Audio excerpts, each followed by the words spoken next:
Hello, dear aspirants. Welcome you all to the Master Nursing classes. Myself, Mr. Nagraj, your Norcet mentor and guide, here in front of you all today to discuss the one more important, the beautiful session of the Let's Crack Norcet students. So, as all of you know that we are conducting the daily, very important classes live at 6 p.m. daily. So, your participation is very nice in the class. So, do try to involve completely in the class, students. So, these classes, especially, I am arranging for you so who are actually struggling to get the better ranks, and so you people should get the benefit of it. So what how you will get benefit means when you will involve completely to solve the question, when you will apply your knowledges, where some correction is required you can correct, and don't hesitate to answer for the questions. Try to put answer for all the questions, whether you know, whether you don't know. If you don't know means just wait for explanation, wait for a rationale. Okay, if you're having any doubt means you can ask directly in the live session also.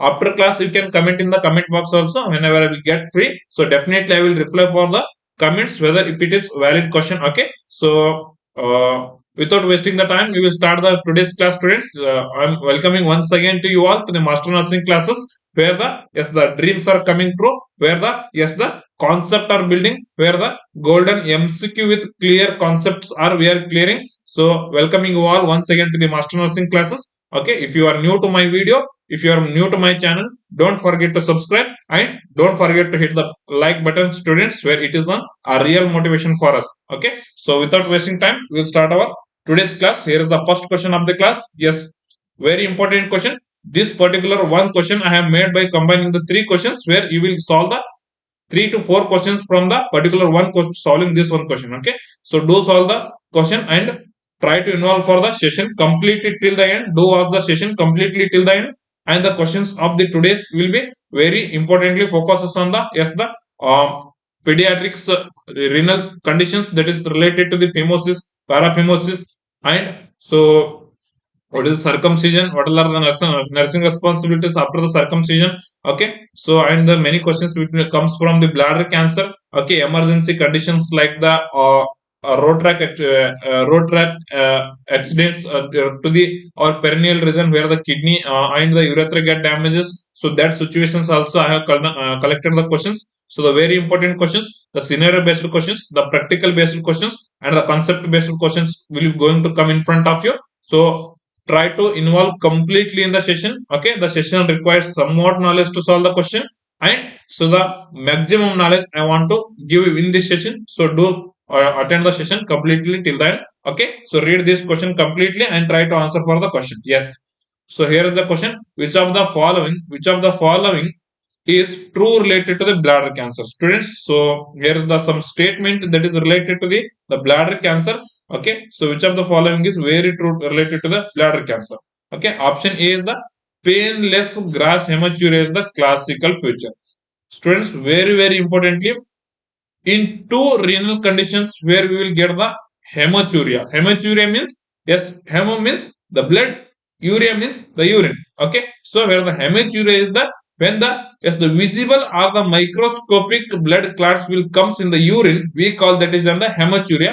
But in case of visible red color urine, if it is coming in the visible red color urines where we are having the blood clots in the urine, we call that is in the grass hematuria. Grass hematuria where we can see the blood in the urine by bare eyes. Okay, without having any microscope we can see the blood in the urine, we call that is the grass hematuria. Okay, if it is unable to see, we will have that microscopic hematuria. Okay, so two condition we will see the hematuria with, that is the blood in the urine. So what are those two conditions? As I told while discussing the yes the nephritic syndrome where we are getting the gross hematuria. Okay, and in the bladder cancer also we will get the gross hematuria. But students, remember that in the nephritic syndrome there is flank region pain is there along with the hematuria. But in the bladder cancer, remember that very important classical picture, that is the clinical manifestation of the bladder cancer. If the examiner want to ask means he will ask the this particular statement only, that is the painless gross hematuria we will see in the bladder cancer. Painful gross hematuria we will see in the nephritic syndrome. Okay, concept is clear. Okay, what is the option B? Option B is the transitional cell carcinoma is the most common type. Yes, yesterday the class I had told related to the transitional carcinoma. transitional cell carcinoma. Okay, where the epithelial cells of the our renal system is the having the the transitional cells, where we will finding the the cuboidal cell. Okay, and on the cuboidal cells we are having the our squamous cells. On the squamous cells we are having the columnar cells. On the columnar cells we are having the umbrella like cells. So this cell system we call as in the transitional cells. Only we will see in the the renal system. So we have discussed in the last class. So this transitional cell carcinoma is the most common type of the carcinoma in the bladder. So yesterday we have discussed this option B, and option A is the classical picture of the our option A is the classical picture of the bladder cancer. What about option C? Yes, after the TURB, what is the TURB? After the TURB, intravesicular immunotherapy is required. This is the very important statement. Very important statement, students. What is the TURB here? TURB stands for transurethral removal of the bladder tumor, or you can say the transurethral resection of the bladder tumor. So where if in condition, okay, so students, two situation arises here. So bladder tumor is some superficial bladder tumor and some deep or the metastatic bladder tumor is there.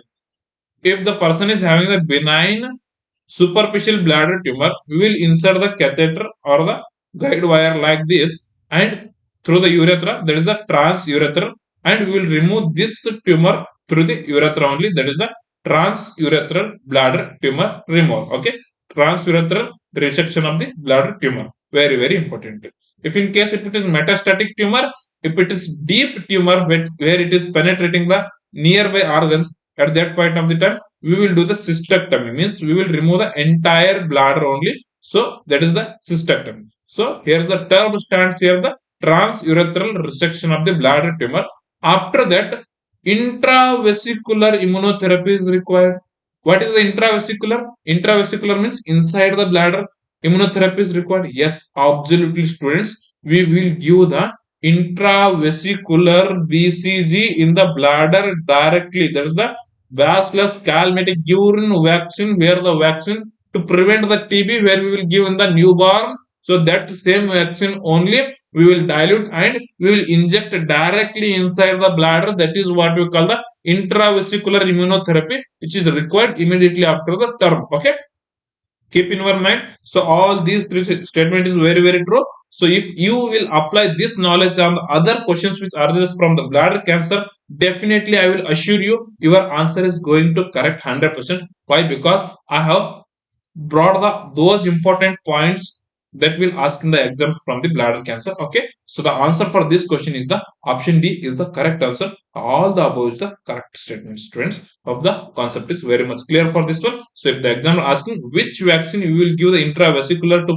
prevent the benign cancer into the malignant cancer, or to prevent the spread and or to prevent increase the immunity inside the bladder, that is the our BCG vaccine directly inside the vesicle or inside the bladder we will give. That is the our very, very importantly intravesicular immunotherapy, that is the BCG we will give. Hope the concept is very clear. Here's the next question for you all. Read the question carefully, completely, and try to answer for the question. Yes.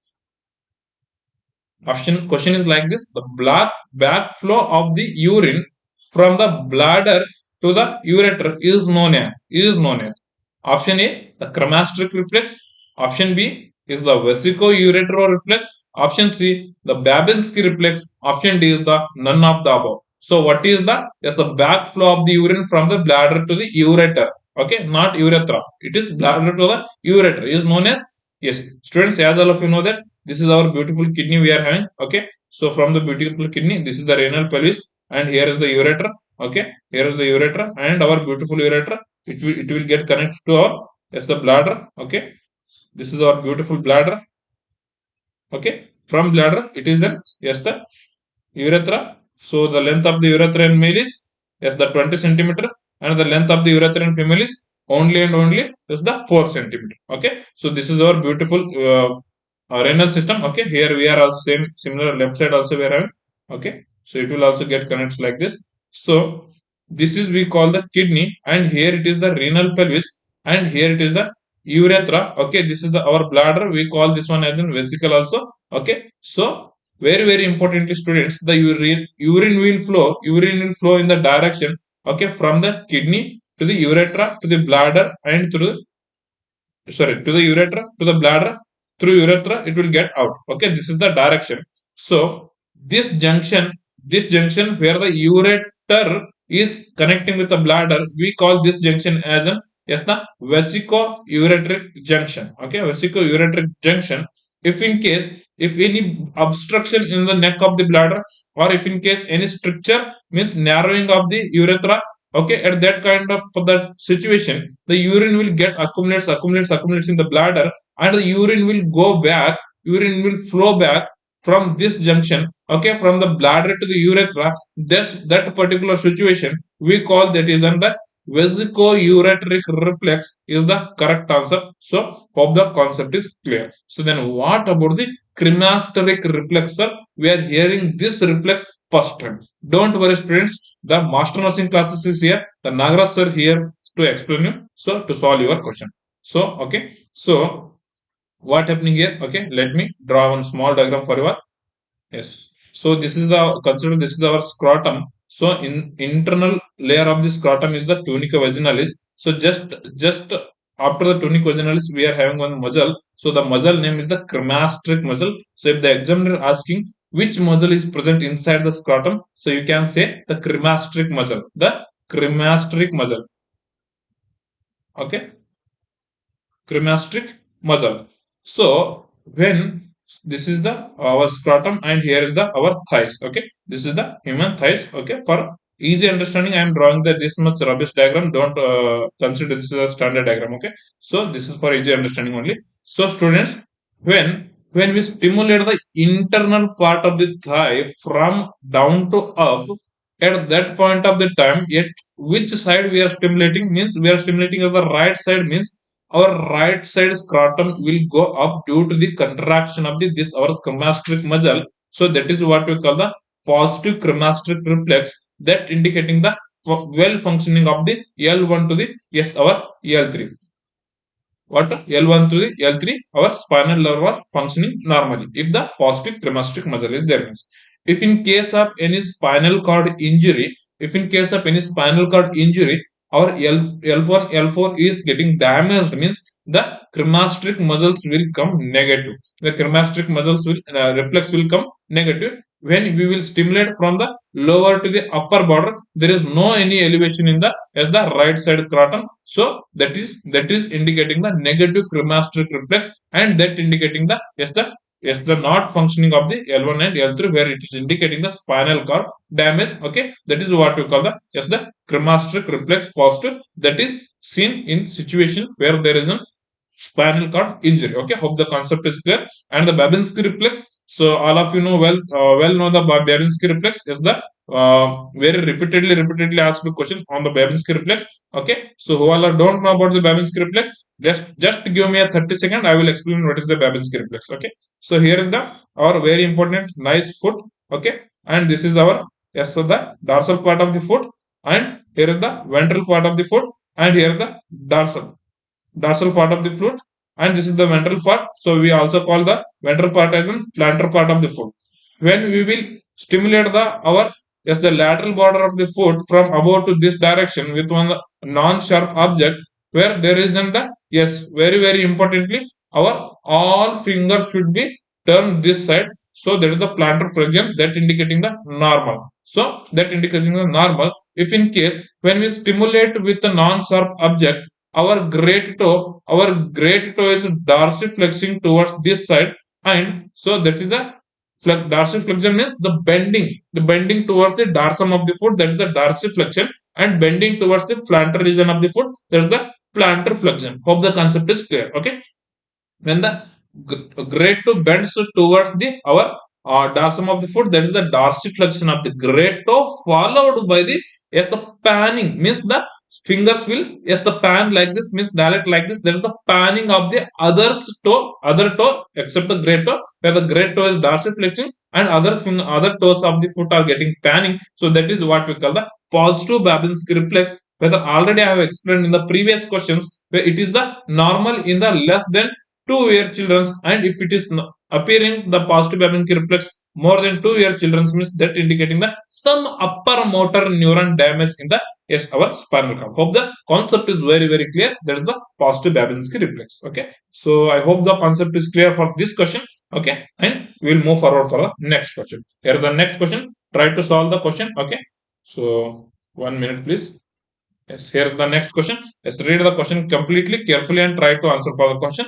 Yes, here's the question. The most common renal malignancy in children. So, which is the we are having the few of the options here. The options are yes, the Wilms tumor, nephroblastoma, renal cell carcinoma, and option D is the I and B. So before giving the answer, read all the options and try to give for the answer. Okay, the question is like this: the most common renal malignancy in the children. So, which is the most common renal malignancy in the children?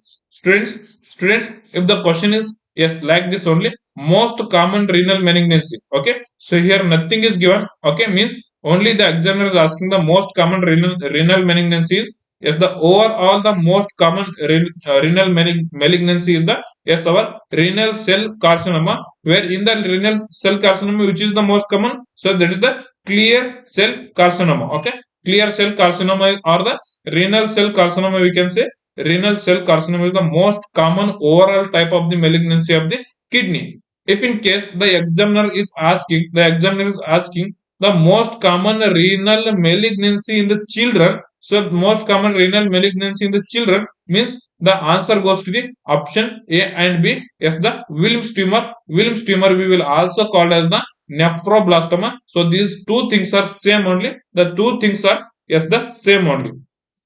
Okay, I am solving the two questions. The another name of the Wilms tumor is the nephroblastoma. The another name of the nephroblastoma is the Wilms tumor. And the most common renal cell malignancy in children is the our Wilms tumor. Students, is that aims ask this much only? No, students. What the aims ask? Aims ask the clinical picture and what is the nursing responsibilities and what to take an extra precaution in the patient or the child which is diagnosed with the Wilms tumor or the nephroblastoma. Let me explain.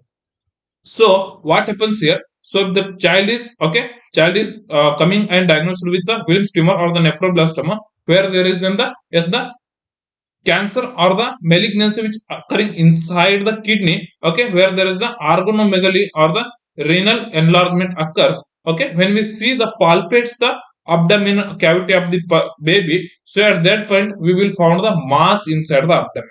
That is the non-pulsating mass, means the mass will not pulsate.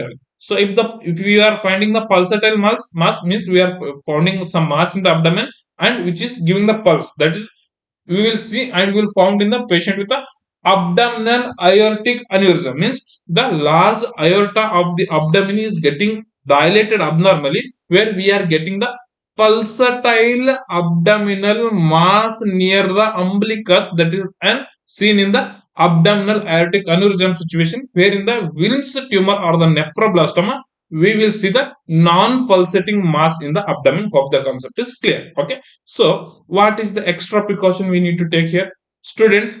If we are palpating repeatedly at the situation where we will found with the Wilms tumor or the nephroblastoma, this tumor may get rupture inside the abdomen only. If the tumor get rupture inside the abdomen only, it's very difficult to revive and retrieve the patient back to the life. Is very difficult. So because of that, it's a very important nursing responsibility. In the Wilms tumor, we will never ever palpate repeatedly. So what are the other situations where the abdominal palpation is contraindicated? Where we will receive the patient with the acute appendicitis, the abdominal palpation is contraindicated. Where we will receive the patient with the abnormally dilated aortic aneurysm. So that is the abnormal aortic aneurysm. So abdominal aortic aneurysm. So that situation also we will not palpate the abdomen repeatedly. And when we receive the patient with the Wilms tumor or the nephroblastoma, the abdominal palpation is the repeatedly contraindication. Similarly, when we receive the patient with the pheochromocytoma, the cancerous condition of the adrenaline gland medulla, we call that is the pheochromocytoma. At that situation also abdominal palpation is contraindicated. So hope you all got very clear basic knowledge here for this one. So if the situation is asking like this, means it's very important to not to palpate per abdominally. Keep in your mind, apply same knowledge in exam, get the marks, get the rank, get the success. Okay, so the answer for this question is the option D. That is the A and B is the correct answer. Okay, so here is the next question. Read the question carefully, completely, and try to answer for the question. Yes. So for the last question, who all are the given option D as correct answer? Just simply I am selecting you students. So your knowledge is very broad and very tight. Okay. So here is the next question. Yes, try to solve the question, read the question completely, and try to solve the question. Yes. Which of the following is the longest part of the urethra in the male? Yes. Students, as all of you know that we are having the four parts of the urethra, where we will have the shortest part of the urethra, where we are having the softest part, where we are having the longest part. Just I will explain you. Okay. So this is, I think this question is very new to you. So the question arises. So possibilities are there. So I will just brief this question in a 30 seconds. Okay, do ask this one. Okay, now listen for the this one, what we call explanation. So this is our bladder. Okay, from the bladder urethra will and comes like this. Okay, and this is the our beautiful urethra. Okay, this is the beautiful urethra. Here, just below the neck of the bladder, we are having the very beautiful gland, that is the, yes, our prostate gland. This is our prostate gland. Okay, so because of that this urethra we will call, that is the prostatic urethra. Okay, this is the prostatic urethra, and here we are having one division, that is the urogenital diaphragm. Means this is, yes, this is dividing the genital system and the urinary system. So this dividing muscles we call this one a urogenital diaphragm. Okay, just above the urogenital diaphragm, this particular urethra we will call this one as an, yes, the membranous urethra. Okay, this is the membranous urethra, and this bended part we will call, that is in the bulbar urethra. Okay, and this is the, yes, the urethra which is present in the penis of the male. So we call this one as in penile urethra. Okay, four type of the urethra we are having, very importantly. So the longest part of the urethra is, yes, very good students, who all are the given option A as the correct answer. Your answer is 100% correct. So the penile urethra is the longest part of the urethra. Okay, which extends from the bulbar urethra and ends at the, yes, the external urinary meatus. External urinary meatus is the narrowest part of the urethra, that is the at the end or at the tip of the, yes, the urethra, that is the external urinary meatus. Okay, external urinary meatus is the narrowest part of the urethra, and the longest part is the penile urethra. The softest part, if the examiner is asking, the softest part of the urethra is the membranous urethra. Okay, and the shortest part of the urethra is also membranous urethra. Okay, hope the concept is very very clear. And the highest chance of getting the urinary strictures also membranous urethra. Very very important. Why? Because it is very softest and the narrowest. If it is getting simple narrow means, that is what we call the urinary strictures. Students, I think all of you know that about urinary strictures. Yes, yes, I will explain. Don't worry. So this is the our urethra. Okay, the patent urethra. If something it is getting narrowing here due to the, yes, the muscle weakness and all. So that is what we call the urinary strictures. So very importantly, this urinary strictures definition is the narrowing of the urethra due to the weakness of the urethral muscles. So that is what we call the, yes, the urinary strictures. The highest chance of the urinary strictures is the our membranous urethra. Hope the concept is clear, and hope you have learned the some new concept here. Okay, so let me go for the next question. I hope the answer is very clear for you. Which of the following is the longest part of the urethra? That is the penile urethra is the longest part of the urethra. Hope the concept is very very clear for you. Yes, here's the next question. Read the question carefully, completely, and try to answer for the question. Yes, question is like this: abnormal ectopic urethral opening in the ventral part of the penis is known as. Yes, option A is the epispadiasis. Option B is the exstrophy of the bladder. Option C is the posterior urethral wall. Option D is the, yes, or hypospadiasis. So what happening, students? So what the question is exactly asking? You want to solve this question means, just you want how to know the knowledge that all of you know what is the epispadiasis and what is the hypospadiasis. So if the question is asking abnormal ectopic urethral opening above the penis, means you can answer as in if the epispediasis below the penis, that is you can answer as in hypospediasis. But the examiner asked at the AIMS level, so at the AIMS level he is asking some standard medical terminology, that is the ventral part of the penis. So in order to solve this question, you just need to know which is ventral part of the penis and which is the dorsal part of the penis. Yes, I will explain. So this is the penis, so the shaft penis. Okay, so this is the shaft penis, where this part is a dorsal part of the penis and this below part is a ventral part of the penis. The urethra should open at the glans penis end. So this is the urethra which is coming as a penile urethra. Okay, it should open normally in the, yes, the glans penis means at the tip of the penis it should open. So this is a normal. If the urethra is opening at the, very importantly, the dorsal part of the penis, okay, like here, so we call that is in the, very importantly, that is the epispediasis. Epi means above. Okay, so above means at the, very importantly, dorsal part. So that is the epispediasis. If in case the urethra is opening here, means the below, so that is the ventral part. If the urethra is opening at the ventral part, so we call that is the, very importantly, hypospadiasis. Hypo means down. Okay, hypospadiasis is the, yes, the urethra is opening at the ventral part, and the epispadiasis where the urethra is opening at the, very importantly, our, yes, the dorsal part. Okay, hope the concept is clear. The normal urethra should open here. So what is the exact management for this one? Exact management for this one is the urethroplasty. So what is the urethroplasty? Plasty here, wherever the word the plasty will comes, that indicates the, yes, the repairing and reconstructing. So the arthroplasty means repairing and reconstruction of the joint. Okay, the coronary angioplasty means, yes, the coronary artery angioplasty means where we are repairing and reconstructing the coronary artery, that is the angioplasty. Okay, here also the urethroplasty means, yes, we are reconstructing and repairing the, yes, the abnormal urethral opening, and we are getting the, that urethra to the, at the tip of the penis where the stream of the urine flow go directly. Okay, so that is the, very importantly, urethroplasty means repairing and, yes, repairing and the reconstruction of our urethra, that is the urethroplasty. Hope the concept is very clear. So the duration of the urethroplasty repeatedly asks in the exam. I will tell in the next question. Okay, the abnormal ectopic urethral opening at the ventral part of the penis, at the ventral part of the penis is the hypospediasis, and if it is in the dorsal part of the penis, okay, if it is in the dorsal part of the penis, okay, that is what we call the epispediasis. Ventral part of the penis, hypospediasis. Then what about the exstrophy of the bladder? Now tell me what about the exstrophy of the bladder? Okay, very important.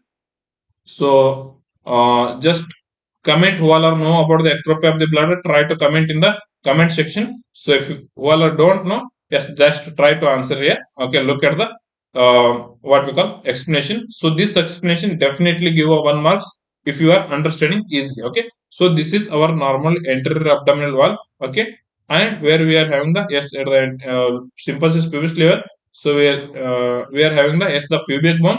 Okay, this is together, that is the symphysis pubis. Okay, so behind this one we are having the, our beautiful bladder. Okay, this is behind our beautiful bladder we are having.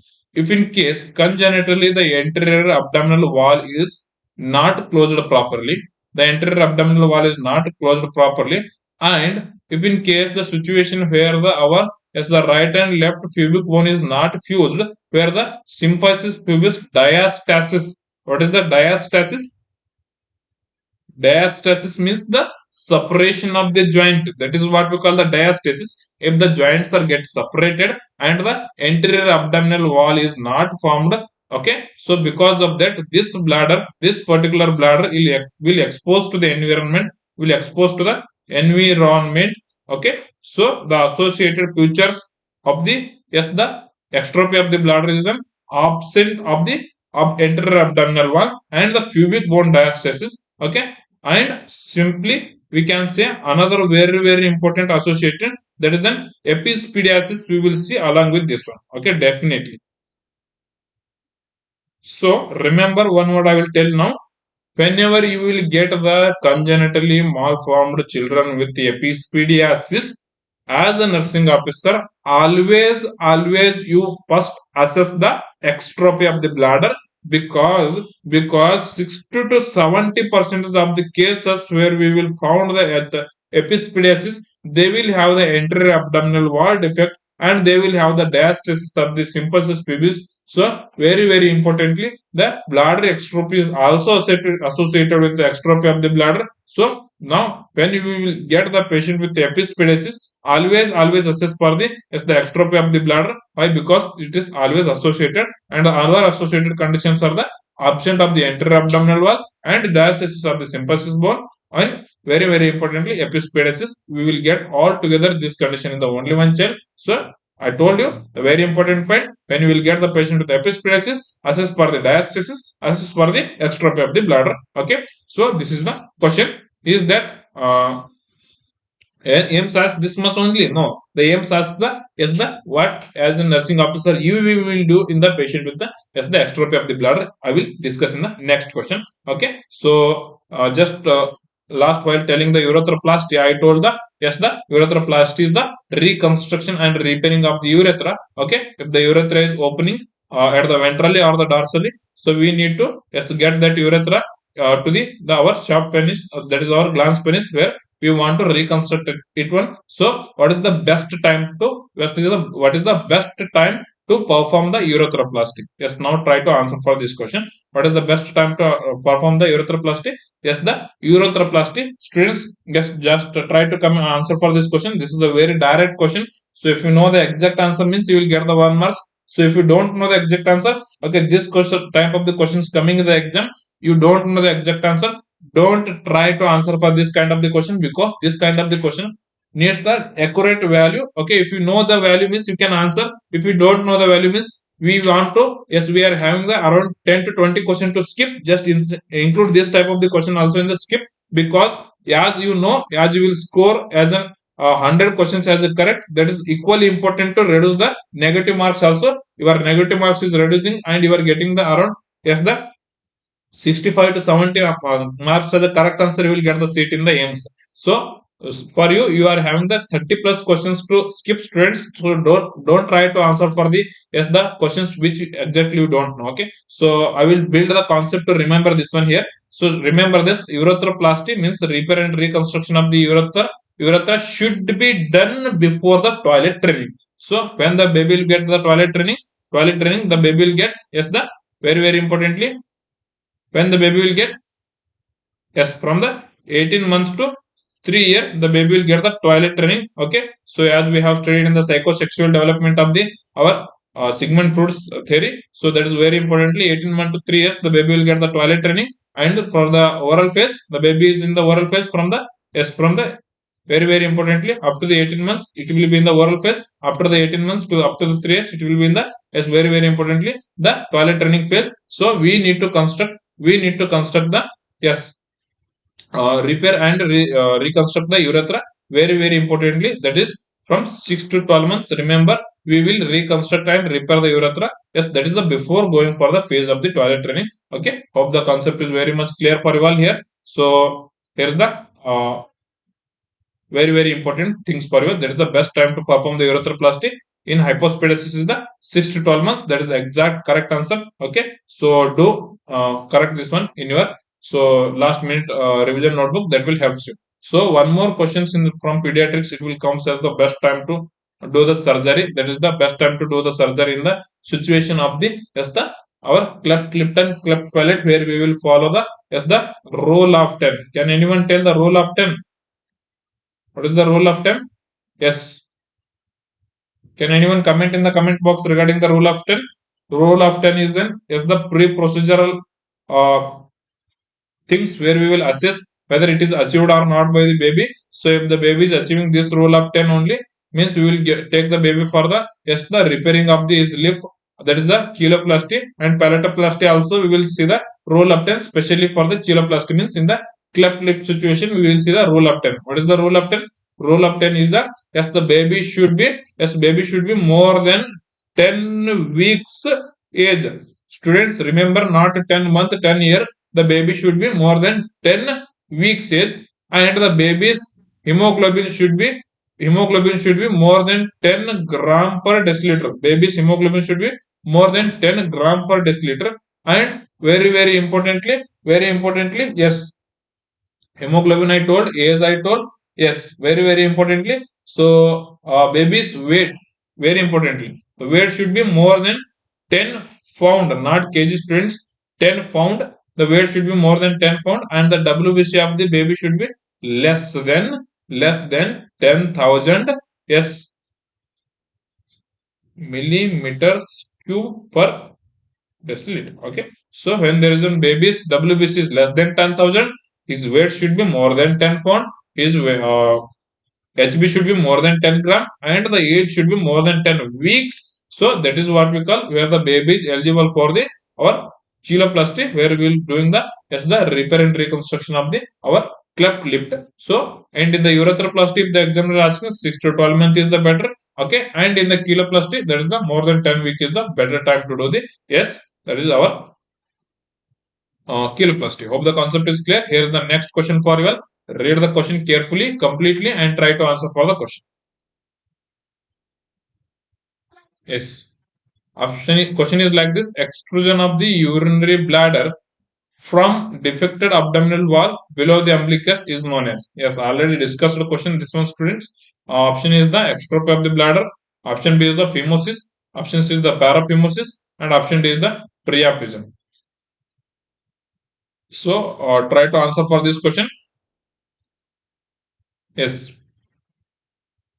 So, who all are giving the answer as an option A is the very correct answer, students. Yes, this is what we call the exstrophy of the bladder, where the anterior abdominal wall is getting defect and where there is a diastasis of the pubic bone, and it is always associated with the our epispadiasis. So we call that is in the when the bladder exposed directly to the environment, and so that is what we call the exstrophy of the bladder. The nursing responsibility of the exstrophy of the bladder is to prevent dryness of the bladder, okay, after exposure to the environment. If the dryness is occurring, means the blood supply is getting decreased, means the bladder necrosis will occurs, and where we will the baby will feel and the baby will experience the lifelong problem to just the regulate the urinary system. So it's very important to prevent the dryness of the bladder until the pediatric surgeon will come, until the pediatric surgeon will take the case for the reconstruction of the bladder. So very importantly, the nursing responsibility is to prevent the dryness of the bladder. The intervention which will are preventing the dryness of the bladder we will discuss in the next question. So the focus on this question only. So the answer for this question is an option A, that is the exstrophy of the bladder. Now tell me what is the phimosis, what is the paraphimosis. Okay. So what is the phimosis? First we will discuss. Phimosis is then, students, this is the our glans. This is the penis, shaft of the penis, and this is the glans penis. Over the glans penis, there is an skin. So we will call this particular skin as in the foreskin. Okay, this particular skin we will call as in foreskin. So when the this skin should be an easily movable, and this skin should be an retractable back like this. So this is the normal. Okay, this is the normal. When the person, when the male when in the male, this skin, if the person is unable to retract back, means, so we call this one as an phimosis. Phimosis is a situation where the inability to retract the foreskin of the penis, that is what we call as in the phimosis. Okay, the phimosis is a situation where we are unable to retract the foreskin of the penis, we call that as in the phimosis. Okay, so and what about the paraphimosis? So we are retracted the foreskin, and the foreskin is here now, and we are unable to put the foreskin back over the glans penis, because this formed the yes, the constricted ring around the glans penis. So we call that was an paraphimosis. The paraphimosis occurs in a situation where we are inserting the urinary catheter. So we will retract the foreskin, and we will forget the to rebroad the foreskin to on the our glans penis at that situation. So for keeping the foreskin retracted for a long time, so the skin will be contracted. When the skin will get contracted, there only it will form a ring around the yes our glans penis, and which will block the urinary outflow. That is what we call the paraphimosis. Students, what I told. So remember that one. So consider this one as penis. While we are inserting the what we call the urinary catheter, we will retract the foreskin. If the healthcare provider forgot to rebroad that foreskin above the glans penis, so the foreskin will be remains here only. Okay, the foreskin will forms the ring around the glans penis, and the foreskin will block the urinary flow. So that is what we call the paraphimosis. For removing that one, so we will do the we will apply the jelly over the skin, and we will try to rebrand the that one what we call or foreskin. So that is the management for the paraphimosis. So what is the surgical management for the phimosis? Where an inability to retract the foreskin. So when the inability to retract the foreskin, so in the phimosis we will do one beautiful surgery. The name of the surgery is the circumcision surgery. Okay, circumcision surgery.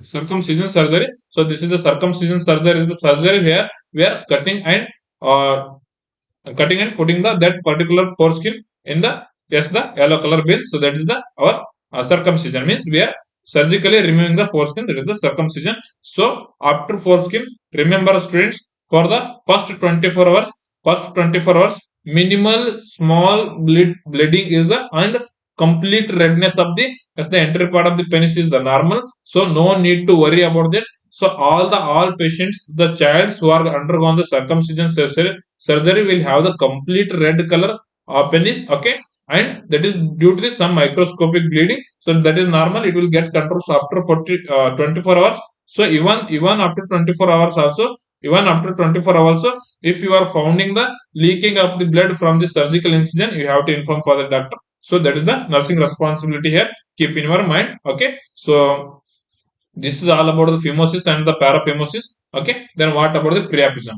Priapism is a condition where the penis will get erects more than the 4 hours, and it is a painful erection of the penis, and which goes behind the 4 hours. That is what we call the priapism. Priapism is a situation where there is a penis erection occurs more than the 4 hours, and which is a painful erection of the penis. That is the priapism. Okay, so the situation where we are unable to erect the penis is that is what we call the impotent. Okay, impotent is one. Yes, that is an inability to erect the penis, and the penis is get erected more than the 4 hours, and that is a painful erection, means we call that is the priapism. Hope the concept is very much clear for you all. So I am going for the next question. Here is the next question for you all. Read the question carefully, completely, and try to answer for the question.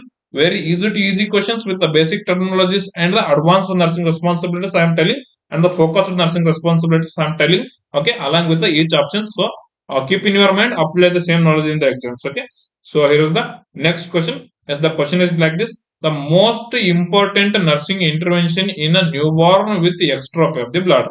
Okay, so we found the newborn. We have one delivery is had. So after that delivery, we will receive the newborn, and we are getting the some the absent of the anterior abdominal wall where the bladder is exposed to the environment. We call that is the exstrophy of the bladder. So what is now then as a nursing officer? So we will do in the situation where we will found the newborn with the exstrophy of the bladder. Option A is the cover with the petroleum jelly dressing.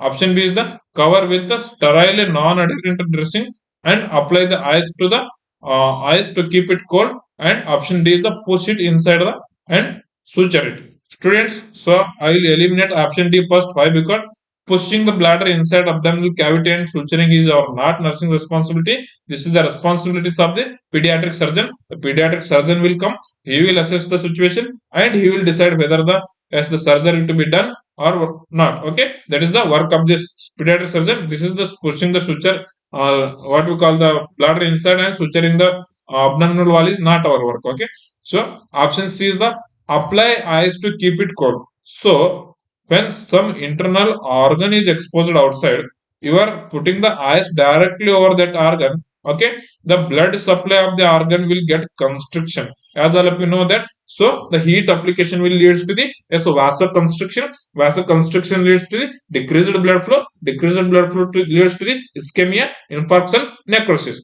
Okay, here in the same situation, if you are putting the ice directly over the bladder, where the blood supply will get decreased and the bladder site necrosis will occur. So never ever apply the ice directly to the organ. Okay, don't apply the ice directly to the organ. So options they have eliminated here. So cover with sterile non-adherent dressing.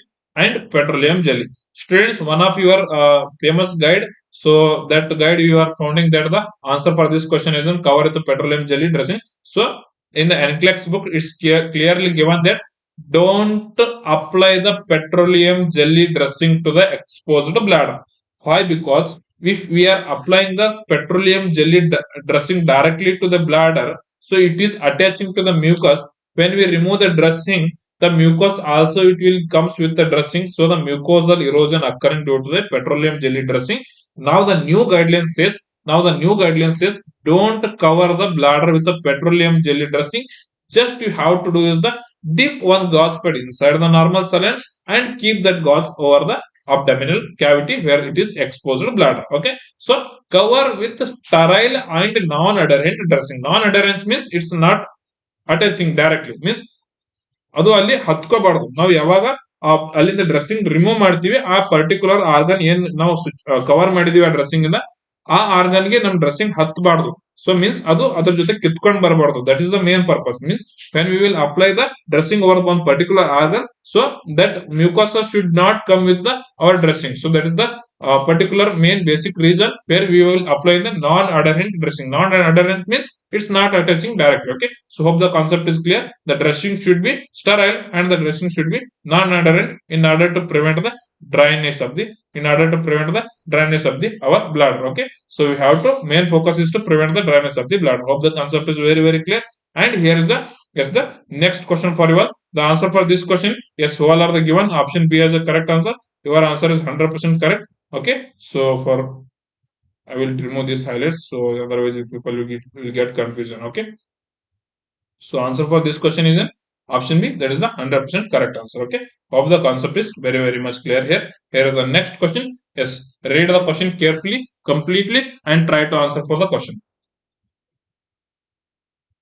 Which of the following is not an management of the patient with history of the road traffic accident? What happening here?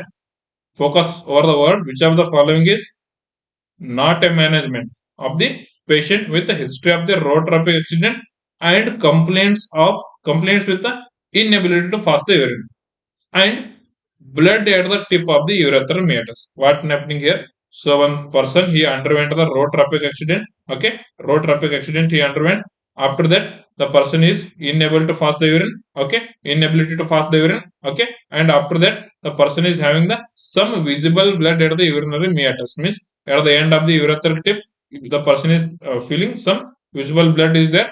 Okay, so along with this one, the person is unable to pass the urine. So which of the following is a not in management? So the situation, the condition is explaining that the urethra is got damaged here. Means when the person is get road traffic accident, something that is directly hit to his perineum region. So because of that, the urethra is get damaged here. So if the urethra is get damaged, so we will found the situation where the we are unable to initiate the urinary flow. Along with that, so there is visible blood due to the damage of the blood vessels of the urethra. The visible blood also will come in the urinary meatus. This situation particularly indicating the urinary means the urethral damage. Okay, the urethral damage, students. So for the urethral damage, there is if the urethra is getting damaged, so there is acute retention of the urine inside the bladder. So when the urine inside the bladder getting retention means, so it will again put the pressure over the urethra. So because of that, from the pubis part of the our abdomen, we will insert the catheter directly inside the bladder. So this is what we call the suprapubic catheter, where the supra stands for above the pubic. We are inserting the catheter here from the or pubic part of the abdominal cavity directly inside the bladder, and we will take the urine out of the bladder to relieve the bladder pressure. Okay, so that is the very very important. And the first and the emergency management of the urethral damage is to relieve the bladder pressure, that is by inserting the suprapubic catheterization. And so we will do the, if the urethra is get damaged, we will do the urethroplasty also. Okay, so the examiner asking which of the following is not a management. Consider, students, remember that we will never ever insert the urinary catheterization or the Follis catheterization through the urethra. So that is the which is not in management, means the Follis catheter insertion through the urethra is contraindicated in the urethral damage. Why? Because while inserting the urethra through the what we call the while inserting the catheter through the urethra, it may enters into the other important visceral organs because it got damaged in the integrity. So the Foley's catheterization in the urethral damage is the contraindicated, and the catheterization we will do is the supraphavic catheterization until the normal urethral reconstruction should be done. Okay, so hope the concept is very much clear for this question also. So let me go for the next question. Okay, here is the next question. Let's read the question carefully, completely, and try to answer for the question. That is the maximum duration of using the rubber Foley's catheter. The maximum duration of the using rubber Foley's catheter is, yes. I think all of you will give the 100% correct answer for this question. So I'm waiting for your answers in the comment box. Do comment fast. Yes, we will go for the next question after solving this question. So do comment fast for this question. Yes, the maximum duration means not minimum. This is a maximum duration where the normal rubber Foley's catheter where we will use in the hospital section. What is the duration we will keep in the urethra of the patient? Yes, yes, yes. Who all are given? Option A is the correct answer. That is the 14 days is there as the maximum duration. If the examiner is asking, yes, the minimum we can keep for the 7 days, or the ideal is the 7 days. So maximum, if you want to keep means keep up to the 14 days. The answer for the question is the, yes, the examiner asking the maximum. Okay, not ideal. Ideal is the 7 days, and the maximum is the 14 days. Okay, so if the examiner is asking what is the maximum duration of the silicone catheter you will keep inside the silicone catheter will keep inside the urethra, that is the very importantly, yes, that is our 90 days. 90 days you can keep the our silicone catheter, it's inside the urethra. Okay, so that is the 90 days means up to the 3 months. Up to the 3 months we can keep the silicone catheter inside the urethra only. Okay, keep remember that very basic question may comes in your exam directly. The maximum of the rubber polish catheter is the 14 days, and for the silicone catheter 3 months. Because of that only, for chronic patient who want the, yes, the chronic patient who want the, yes, what we call the long-term urinary catheterization. So for him, we will always choose for the silicone catheter. Hope the concept is clear. And here's the, yes, the one more question. That is the, yes, second last question of the day. Yes, the question is like this: the congenital failure of the, yes, the congenital failure to descend the bilateral testis in scrotum is known as.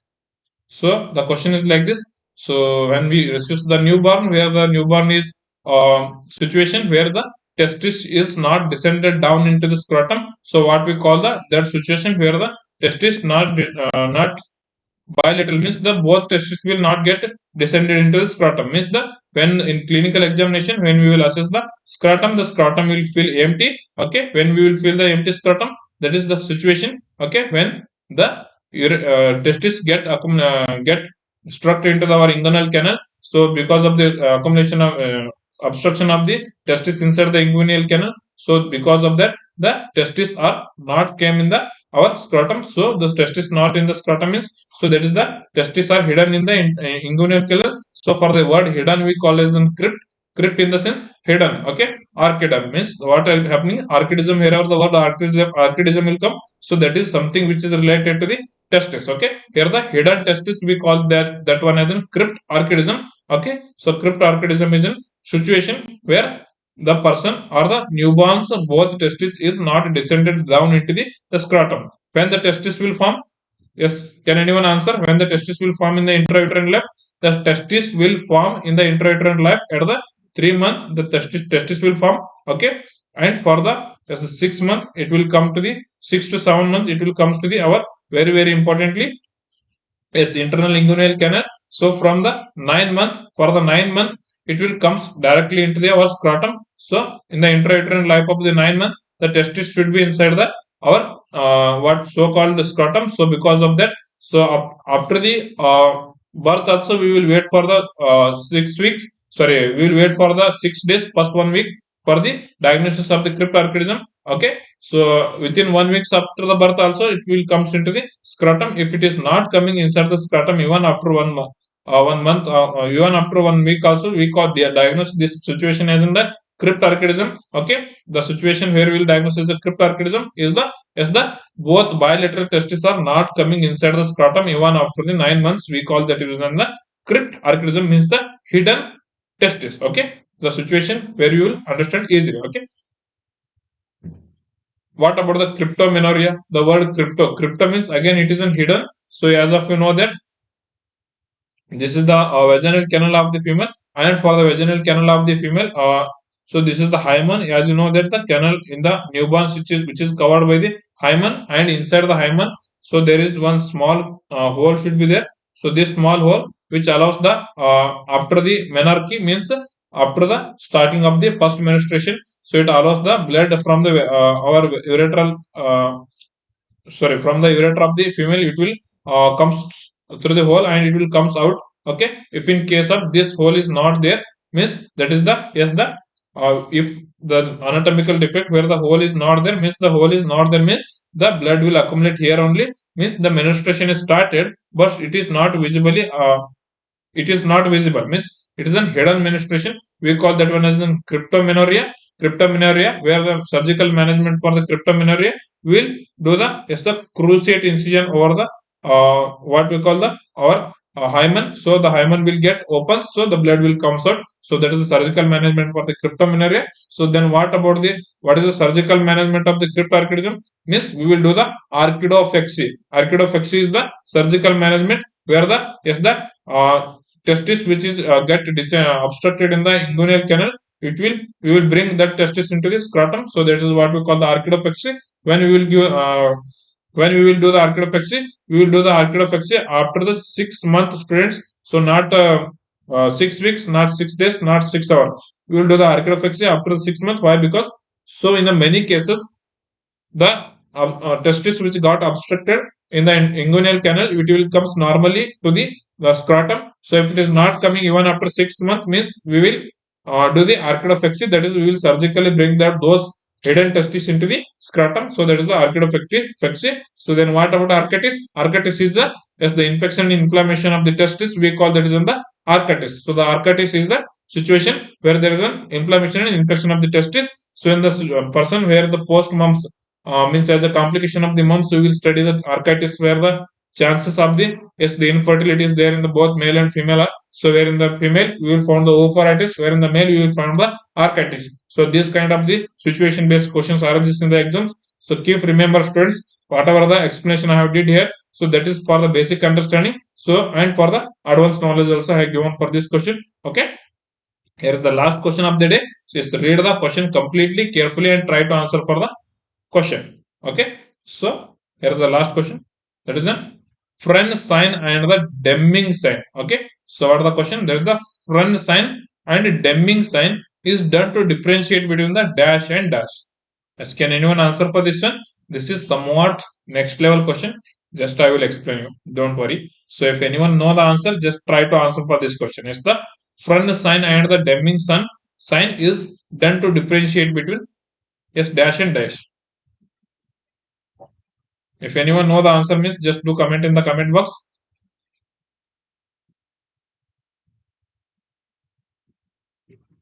Yes, the option A is the epispediasis and hypospediasis. So epispediasis and hypospediasis, we are no need to do the any sign. Why? Because so it is anatomical congenital abnormalities where the urine flow we can detect. If the urine flow is coming upward, means we will say that one is the epispediasis, and the urine flow stream is downward directed, means so where we will see for the urethral opening and we will identify anatomically, no need for any extra test. Okay. So then what about the testicular torsion and epididymis? So if the testicular torsion means the testicular epididymis, if it is getting torsion like this, means twisted, means so we call that is in the testicular torsion. Okay. And what about epididymo architis? Epididymo architis means this is the epididymis. Okay. And this is the epididymis and this is the testis. When the both epididymis and the testis get inflammation and infection, we call that is in the epididymo architis. Okay. So the Deming sign and the French sign. So who all are given the option B as an correct answer. Your answer is 100% right, students. Okay. Yes, the answer for this question is to the friending sign and the Deming sign. Friending sign and the Deming sign is done to differentiate between the testicular torsion and the epididymis. Now I will explain what is the friend sign and what is the Deming sign. So what happens in the friend sign? Friend sign. See, friend sign is a simple thing where the healthcare provider will support the testis from the downward and he will lift the testis upward. Okay, so in the situation where the testicle is get torsion, when the examiner lift the testis upward, so then again it will get torsion. Okay, because of that the pain will get increased pain. When the testis is lifted by hand of the healthcare provider, we are getting supporting. So we are supporting from the base and we are lifting the testis upward, means the pain is getting increasing, means that is the testicular torsion. So when the inflammation and the infection of the epididymis and the testis occurs, that is the epididyma arcutis, where it is the weight is get increased. So when we will not support, that time pain will increase. When we will support and we will lift the testis upward, at that point of the time pain is decreasing, means that is the our, yes, epididyma arcutis. Simple. When we are giving the base support to the scrotum and lifting, means while lifting pain increasing, that is the what we call testicular torsion. When we will lift the epididyma, when we will lift the testis, at that point pain is decreasing, means that is the epididyma arcutis. Hope the concept is clear. And so what is the Deming sign? Deming sign is the situation. Okay, so where there is an, yes, testicular torsion. So because of the torsion, means because of the twisting, so the affected side testis will seems to be upward and the normal testis seems to be in the normal position. Okay, like this, means asymmetrical, it is here and it is here. So the asymmetrical upward movement of the affected testis, so that is what we call as a Deming sign. So Deming sign we will do in the, it's the diagnosis of the testicular torsion, we will assess the Deming sign. Hope the concept is clear. So the answer for the question, that is the Fleming sign and the Deming sign, is the to use to differentiate between the our testicular torsion and epididyma arcutis. Hope the concept is very clear. And this testicular torsion is a surgical emergency, where due to the because of the twisting, the blood vessels also get twisted, means the blood vessel is get blocked. The blood vessel is getting blocking, means yes, the necrosis of the testis occurs. The necrosis of the testis leads to the lifelong infertility, where the person, where the child, he is getting to know that he is unable to reproduce in the future only. It's very horrible situation. So because of that, this is a surgical emergency. So we will take the surgery immediately when we will diagnose the person with an testicular torsion, and we will remove the twisting and we will untwist the testis. So because of that, it's a surgical emergency. Keep remember that. So testicular torsion is a surgical emergency. Hope the today's question and concept is very much helpful for you all. So whatever I am trying to teach here is the very important and the exam view. So the concept requiring questions I am discussing in front of you non-stop with a very clear concept and the rationales. If you are having the still any minor to minor doubts, so don't forget to comment in the comment box. Okay, if the class content is very helpful for you all, yes, don't forget to write in the comment section the master nursing classes is the best, means the MNC is the best. You can write in the comment box after completing the this class. So here I will getting to know that whether it is useful to you people or not. So hope the every concept is very clear for you all. So if you are new to the my channel, if you are new to the master nursing classes, means if you are new to the legendary learning classes, you can just subscribe to my channel, where you will getting the, yes, the next new upcoming videos notification, where you will get directly join to my channel. Okay, when it will be live. Okay, so don't forget, tomorrow same time 6 p.m. in front of you live the master nursing classes, the Nagraj sir will come. So tab tak ke liye please continue your study. So all the best for your preparation. Tab tak ke liye jai hind, jai bharat.